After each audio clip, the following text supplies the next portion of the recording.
Alors, l'homme est le chef de la femme.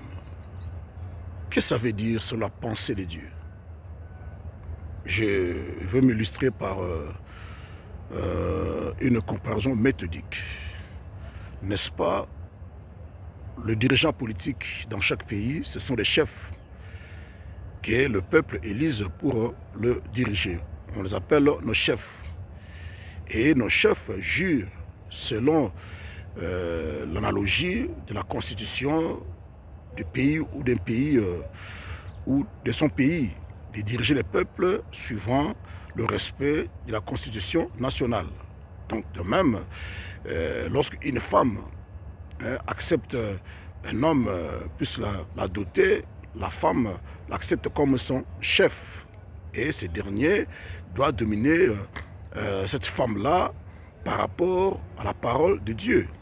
Être chef ne veut pas dire la maltraiter. Jésus a dit aux disciples, celui qui veut être chef, conducteur de l'un des autres, qu'il soit le serviteur de tous. Il a fait la différence, il a dit le chef de ce monde tyrannise le sujet. Voyez, donc le chef, c'est le monde, c'est brutaliser, tyranniser le sujet. Donc ceux qui ne connaissent pas Dieu brutalisent leur femme parce qu'ils se disent son chef, je l'ai épousé. Or, épouser une femme, ce n'est pas l'acheter, ce n'est pas la dot qu'on donne l'équivalent d'une femme. Vous voyez, c'est un symbole de sceller, celle-ci est mon amour.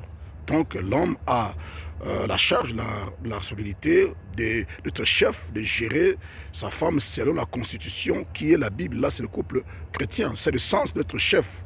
Ce n'est pas la maltraiter, c'est un contrat d'amour. Vous voyez, parce que si la femme n'accepte pas l'homme, la dot ne sera pas versée.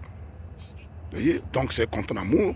Je suis chef, donc vous la dirigez selon la parole de Dieu. C'est la constitution qui est notre parole. C'est ça être chef dans un couple chrétien. Donc je parle d'une série d'interventions par rapport au mariage, par rapport à mon expérience personnelle. C'est ça être chef.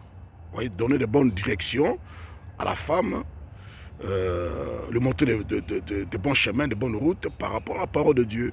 Ce n'est pas la maltraiter, la prendre comme un esclave, la tyranniser, la brutaliser, la marginaliser. Ça, ce n'est pas la vision de Dieu d'être chef sur sa femme. Voilà, donc à bientôt. Merci.